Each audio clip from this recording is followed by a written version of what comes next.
Today I'm going to show you how to fully service this John Deere 2032R tractor behind me. This includes changing the engine oil and filter, the engine air filters, the transmission oil and filter, the coolant, the fuel filters, the fluid in the front gearbox, and finally greasing the entire machine.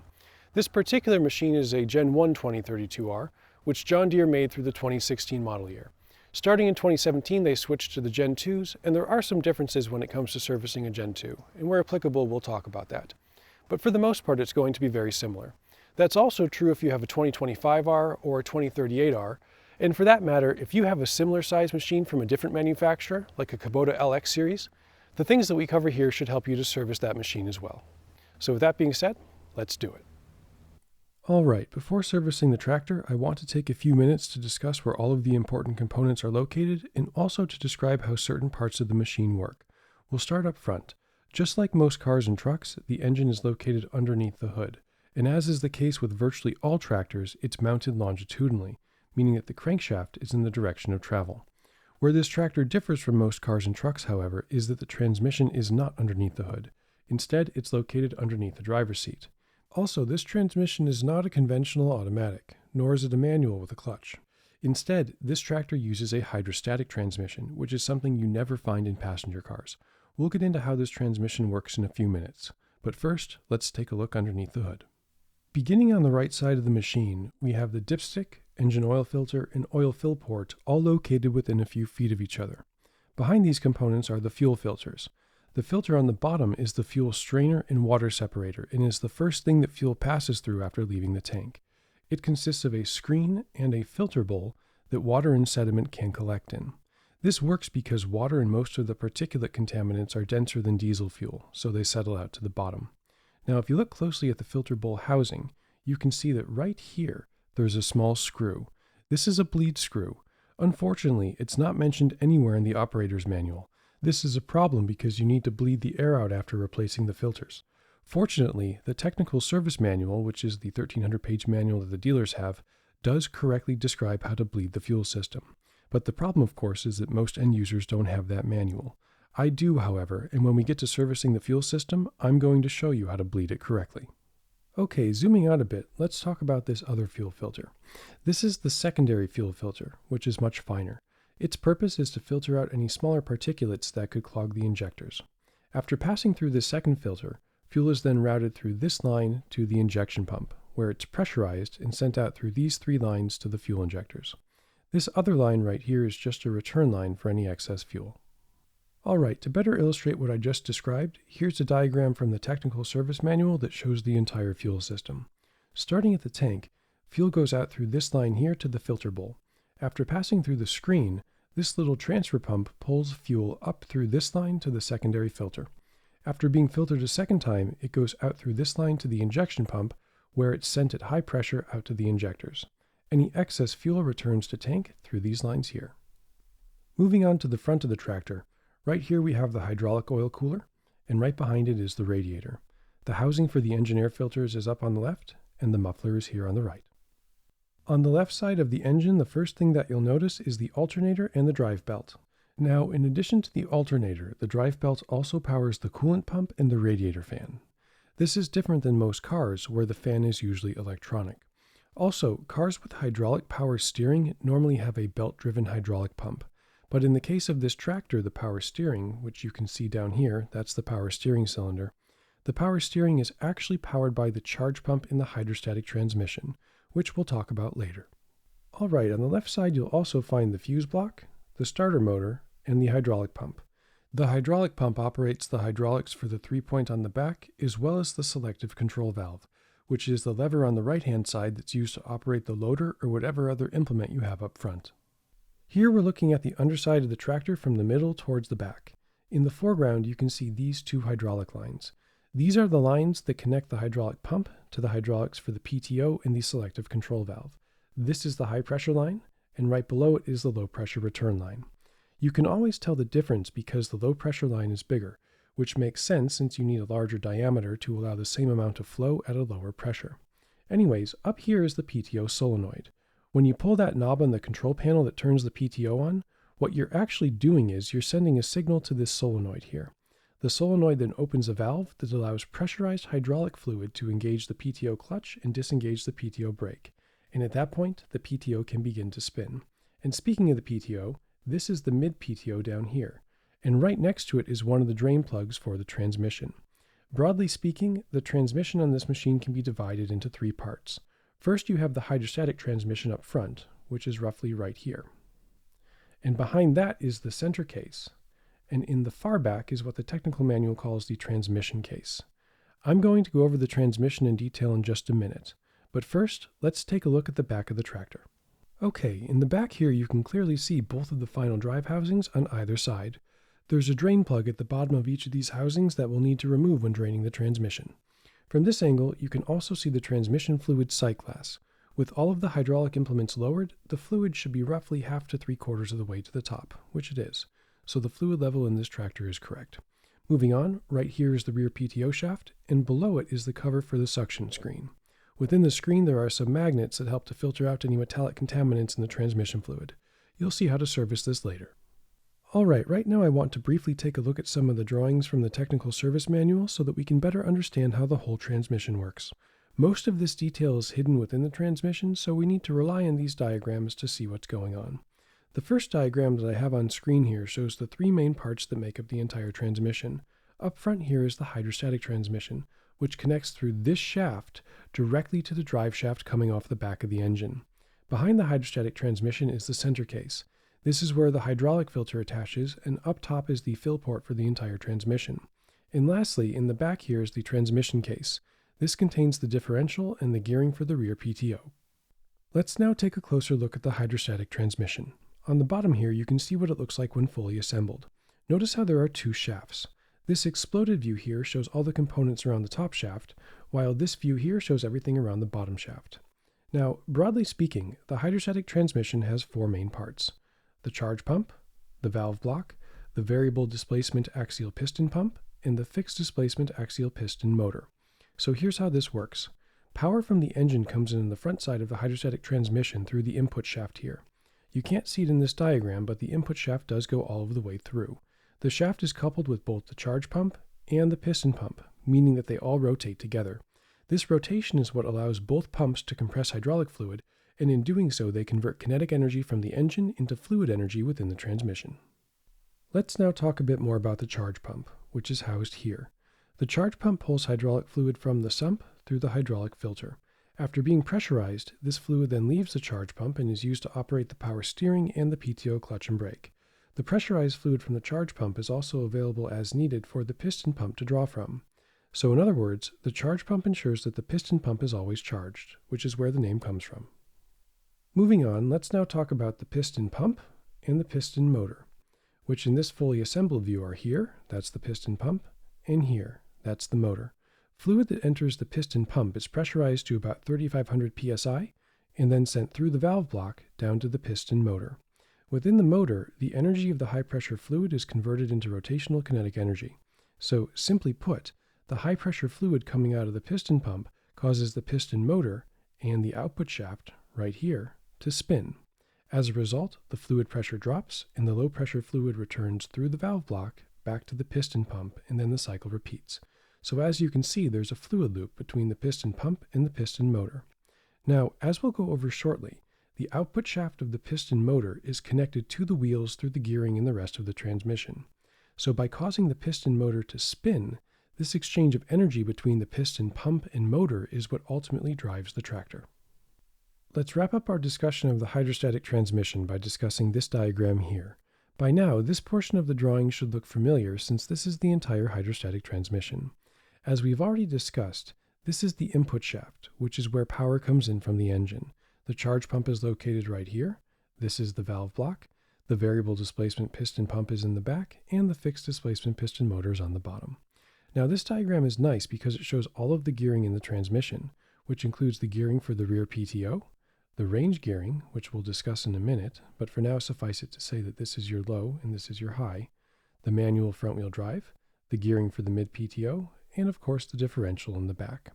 But right now, I want to focus on this component right here, labeled F in the diagram. This is the swash plate. The swash plate is what allows the displacement of the piston pump to be varied. This is extremely important because it's the ability of the hydrostatic transmission to dynamically vary its displacement that makes it infinitely variable. This is completely different than a conventional transmission with the clutch, where you have, say, 6 fixed speeds. So let's wrap up this discussion by explaining how the swash plate works. Alright, when you're operating the tractor, when you push on either the forward or reverse pedal, what you're actually doing is you're rotating this shaft that the swash plate connects to. Importantly, when the pedals are in the neutral position and the swash plate is vertical, as shown here, the pump is not displacing any fluid. However, once that swash plate begins to rotate as you push on either of the pedals, fluid begins to be displaced by the pump, and the greater the rotation away from vertical, the greater the total displacement. Now, when you push on the forward pedal, the swash plate rotates in a clockwise direction, whereas when you push on the reverse pedal, it rotates in a counterclockwise direction. In each case, the direction of fluid flow is reversed. So in other words, when you're going forwards, fluid is being pumped to the motor in one direction, whereas when you're going in reverse, it's being pumped in the opposite direction.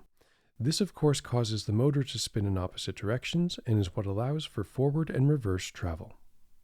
Okay, the very last thing that I want to explain in relation to the transmission is the range gearing and the manual four-wheel drive, and we're going to use this diagram to explain everything. This diagram shows the entire transmission, starting with the hydrostatic transmission up front and the differential and rear PTO in the back.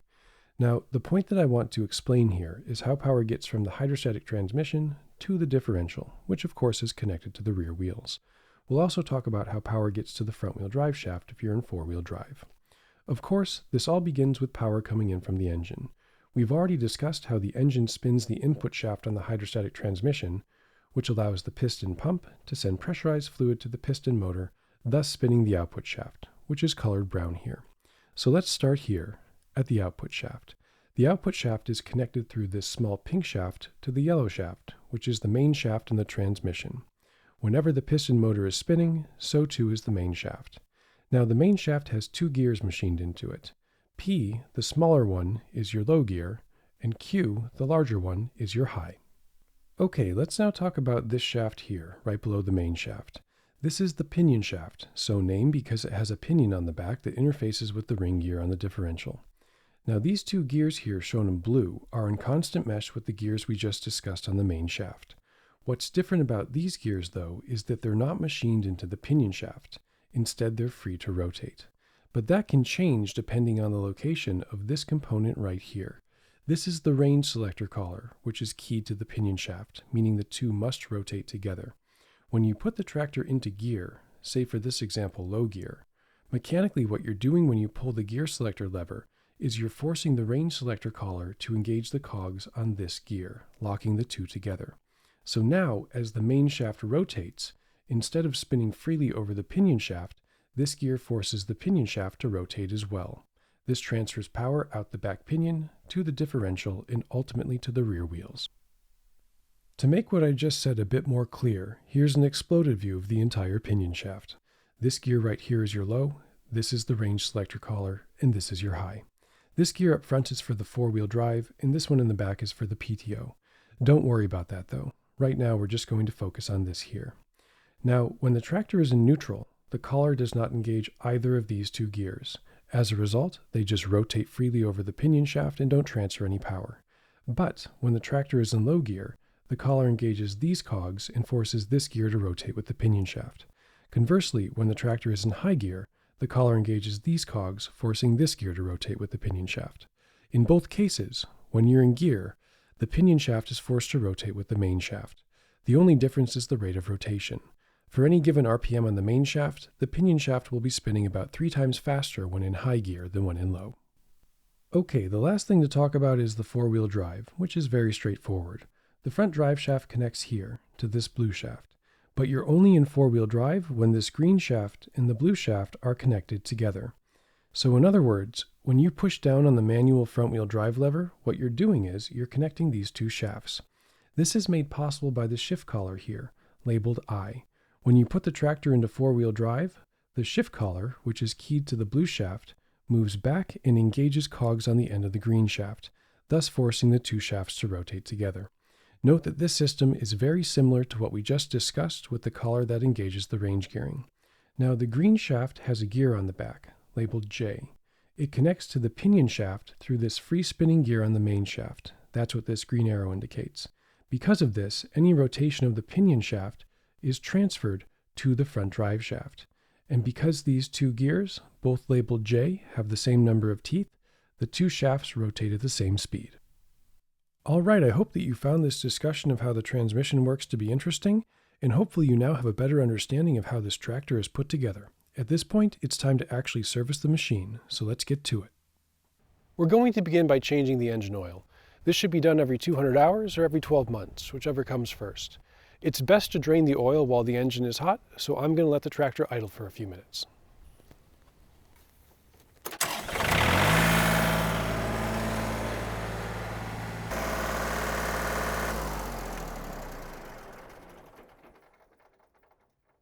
All right, the engine's nice and hot and I've got my drain pan in place, so now I can drain the oil.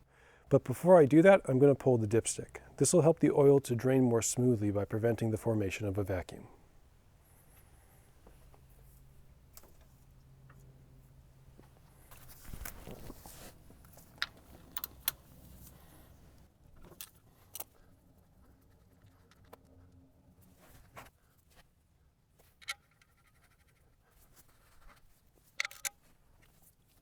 Now it's time to remove the old oil filter.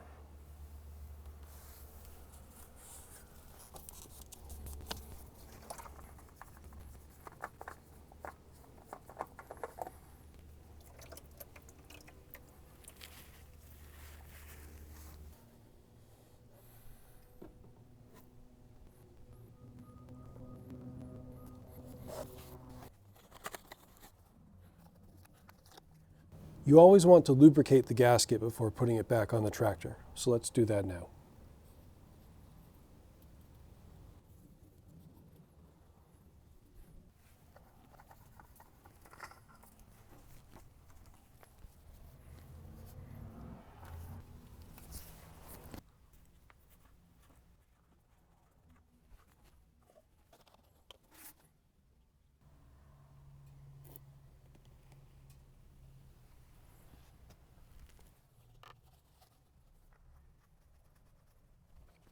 Okay, I'm just about ready to check the dipstick, but before I do, I need to run the engine for about 30 seconds. That will fill the engine oil filter with oil. It needs to be full in order to get a correct reading.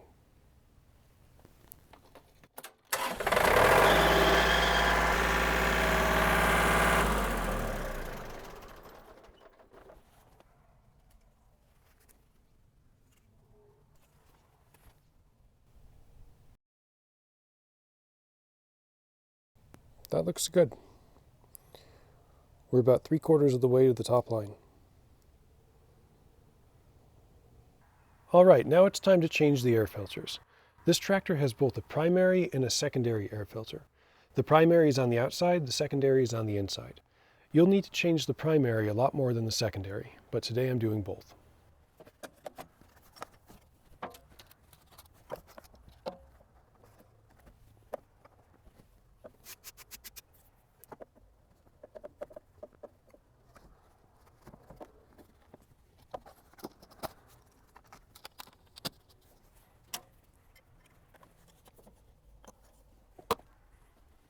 Now it's time to service the transmission. The fill port is right here, just underneath the seat. And with the cap off, now we can drain the hydraulic fluid. Okay, from this angle you can see all three drain plugs. There's one here in the center case and then on each of the final drives.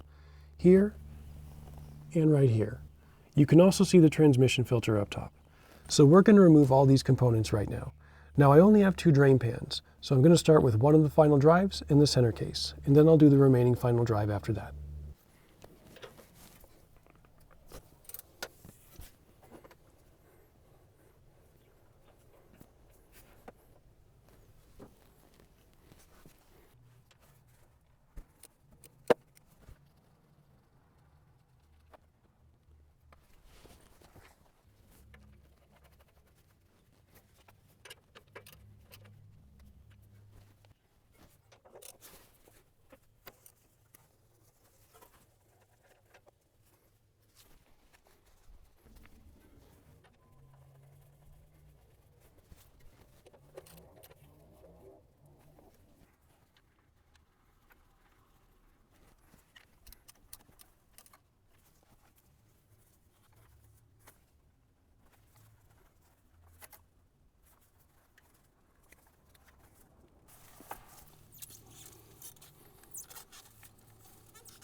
Real quick, let's take a minute to discuss one of the changes that John Deere made to the transmissions on the Gen 2 machines. As you can see, on the Gen 2 machines there are two transmission filters located behind the left wheel. The first of the two filters is the transmission suction filter, labeled B in this diagram. This filter is very similar to the single filter on the Gen 1 machine in that it filters the fluid entering the charge pump. So then what does this second filter do? Well, on the Gen 2 machines, the fluid leaving the charge pump is filtered one final time by the HST filter before entering the piston pump. This extra filter helps to ensure that no contaminants make their way into the hydrostatic transmission. This is a better design since hydrostatic transmissions are very expensive to replace.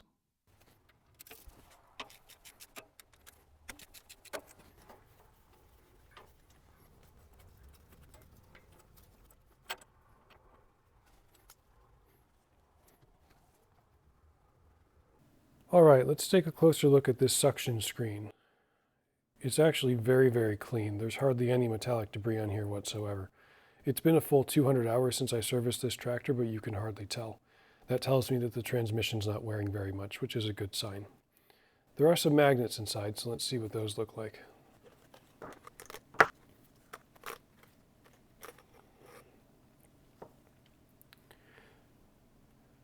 There's a bit of metallic debris on here, but it's really very minimal.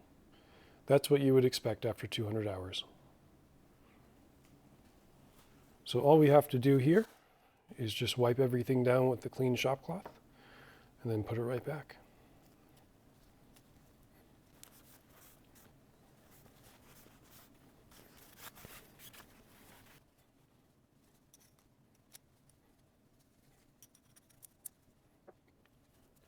One other thing to note, make sure that you don't lose this gasket here on the suction screen cover.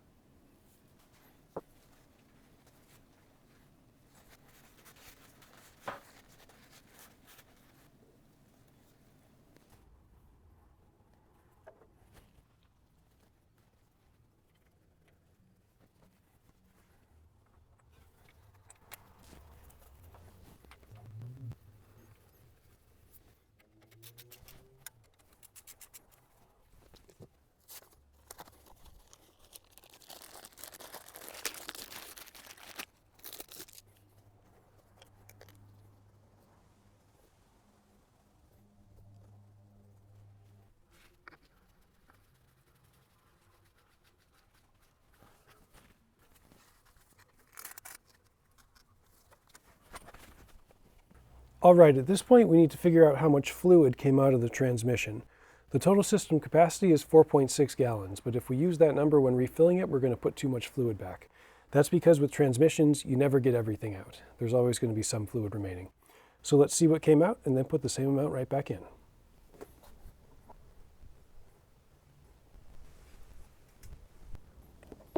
Okay, it looks like it's just about 4 gallons. Before refilling the transmission, we're going to pull the dipstick. This will help to give the air somewhere to go as the transmission fills with fluid. The dipstick is located right down here next to the range selector. It's a bit hard to get to and you got to pull pretty hard. There we go.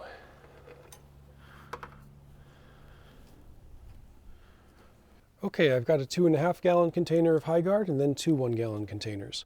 So I'll add all of this one, and then about half of this one, and then the transmission should be full. As I start to get close, I'll periodically check the sight glass just to make sure I don't overfill it.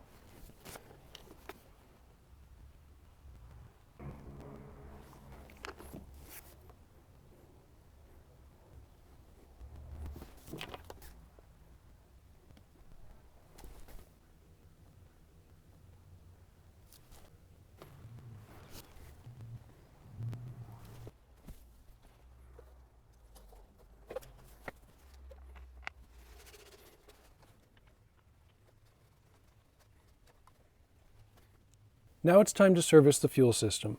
To do that, we need to remove the fuel strainer and water separator, as well as the fuel filter. The housing here has a fuel shut-off, so we'll shut the fuel off, and now we can take off the filters.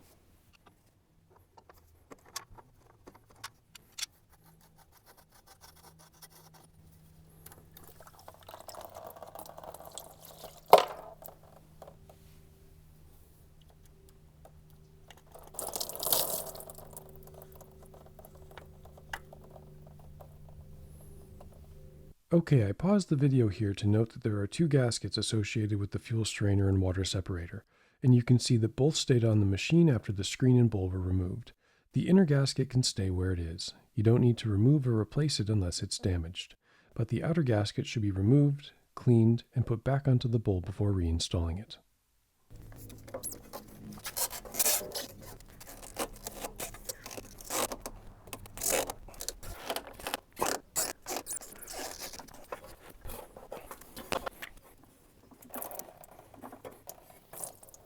Alright, let's take a look at these fuel system components. Starting with the strainer, you can see that it definitely did filter out some particulates, so it did its job. We don't need to worry about cleaning it though, since we're going to replace it. Same is true with the fuel filter, which is very dirty. This little red ring right here, this is a float. The way it works is that it floats in water but not in diesel fuel. So if there's water in your filter bowl, it'll start to rise to the top and let you know that there's a problem. Ideally, it should be sitting right on the bottom. And lastly, the filter bowl, which is extremely dirty. When it gets this bad, what you want to do is wipe it down as best you can, and then let it soak in some kerosene overnight. Then wipe it down again and blow it out with some compressed air. So that's what we're going to do.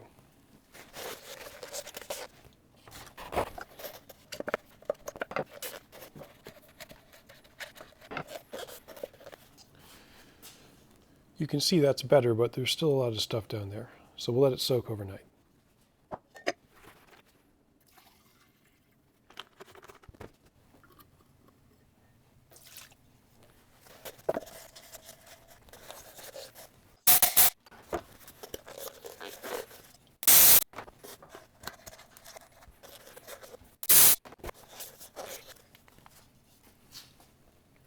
That's much better. It doesn't need to be absolutely perfect.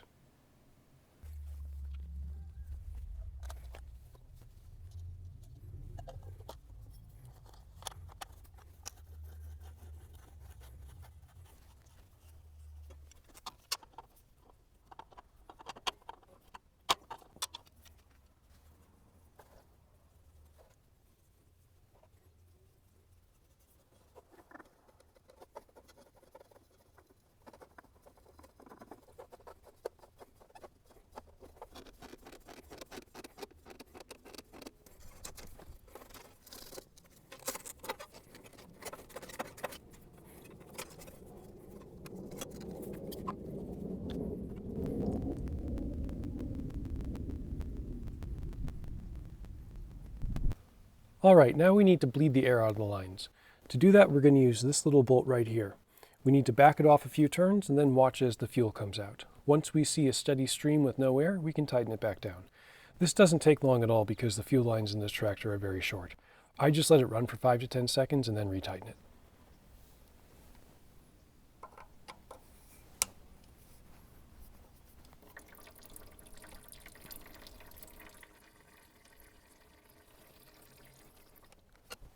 Okay, now we're going to turn the key to the on position for 30 seconds, but we're not going to crank the engine.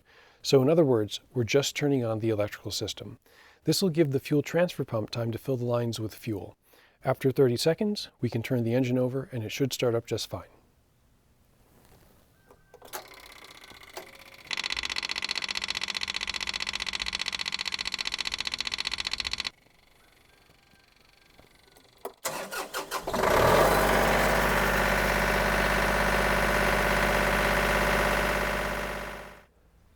All right, now we need to service the cooling system. To do that, we need to remove the radiator cap, drain the coolant, and then refill it. It's pretty straightforward. It's also a good idea to clean this screen in front of the radiator. Just wipe it down, blow it off with some compressed air, and you're good to go.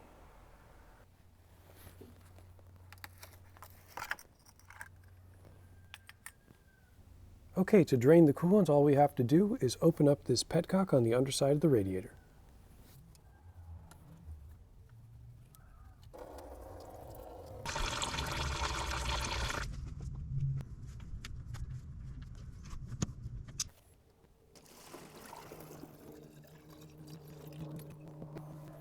Okay, as you just saw, this tractor takes roughly 1 gallon of coolant.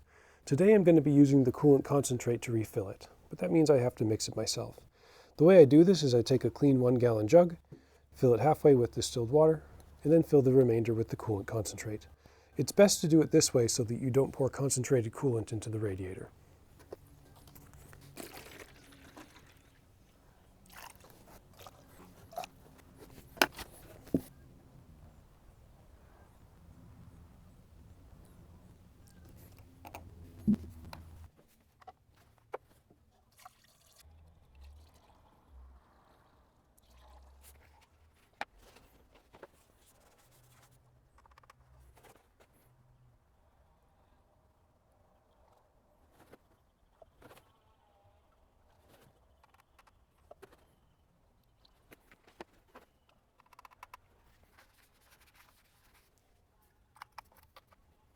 The last thing to do when servicing the cooling system on this tractor is to fill the overflow bottle. Since the coolant is at room temperature, it should be filled to the bottom line, whereas after the engine's been running and the coolant is hot, it should be up here.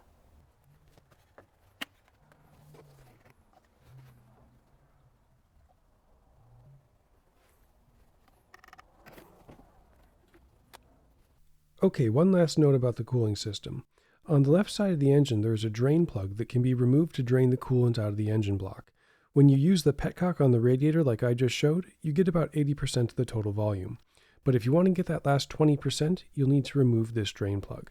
Now, if you change the coolant regularly like I do, about every 2 years, then just using the petcock is enough to keep the coolant fresh. But if it's been a long time since your cooling system has been serviced, you may want to consider fully draining the engine block as well. Okay, now it's time to service the front gear case. This is just a simple drain and fill. The fill port is right here on top on the right side. And with the cap removed, now we can drain the gear oil. There are 3 drain plugs, one in the center underneath the differential, and then 2 down low on the gear cases on either side.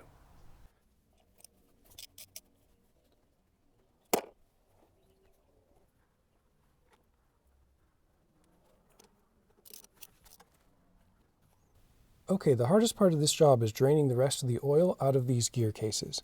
This is the right side, the left side looks exactly the same. The issue is that this drain bolt is so close to the tire that I can't get the drain pan underneath it. If I were to open this up right now, I'd make an awful mess. The easiest way around this is just to lift the tractor and take the tires off. So that's what I'm going to do.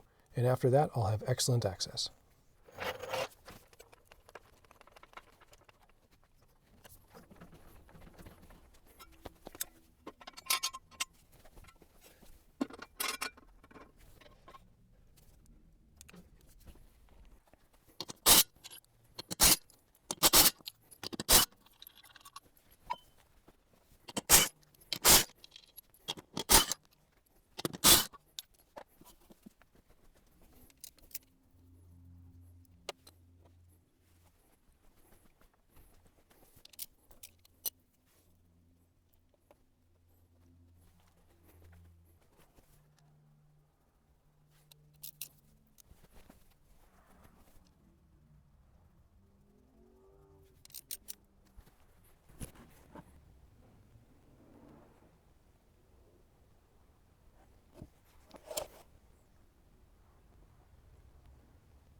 Okay, now we can refill the gear case.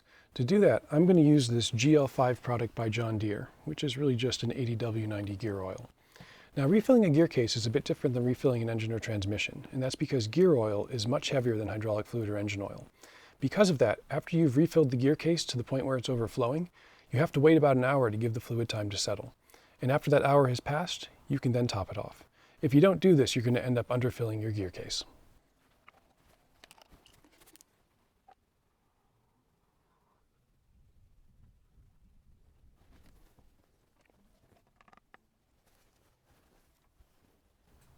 Okay, it's been a full hour, so now we can finish this job. The cap for the gear case on this tractor has a dipstick on it. So the way to go about this is to add a small amount of fluid and then check the level with a dipstick. Then add a bit more, and then check the level again. And keep doing this until you're right between the lines.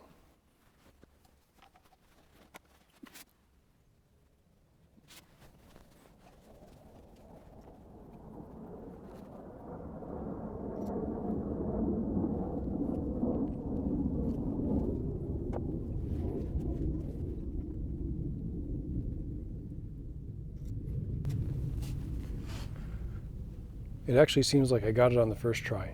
We're right at the top. Okay, the last thing to do is to grease. Including the loader, this tractor has a total of 20 grease points on it. There's 12 on the loader, that's 6 on each side, and then 8 on the body of the machine itself. For a small tractor like this, each grease point only needs about 2 to 4 pumps.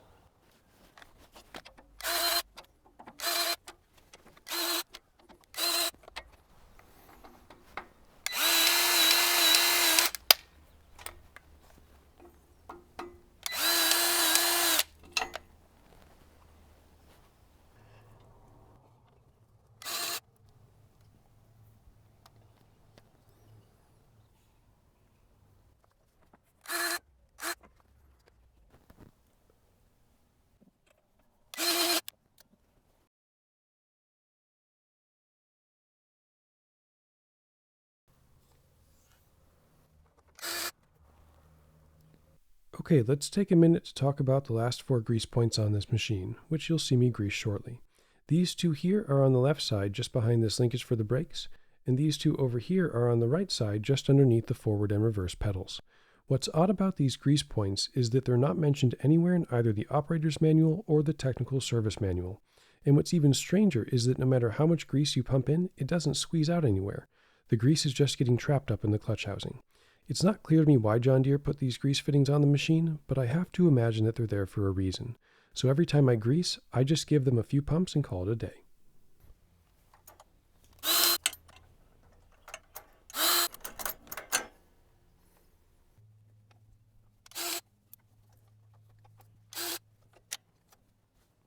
Alright, the last point that I'd like to make about greasing is that the Gen 1 operator's manual states that there are 2 grease fittings on the U-joints of the front drive shaft. You can see that here, but this is wrong. Those grease points do not exist on this tractor. However, with the Gen 2s, John Deere did put grease fittings on those U-joints. Now, generally speaking, on any 4-wheel drive tractor, you should always check the front drive shaft for grease points. They're easy to miss, and if they're there but you ignore them, eventually the joint is going to fail and you'll have an expensive repair on your hands. So just inspect the drive shaft yourself. It's well worth a few minutes of your time. Okay, this tractor is fully serviced. It's always a good idea after a big service like this to run the tractor for a bit and then do a final check of all the fluids. I'll do that later. But other than that, we're good to go. As always, I hope that you found this content useful and that you learned something. And if you did, please like and subscribe. It does take a fair amount of time to make these videos, and by simply hitting the like and subscribe buttons, you'll help them to reach a larger audience. So thanks for the help, and we'll see you on the next one.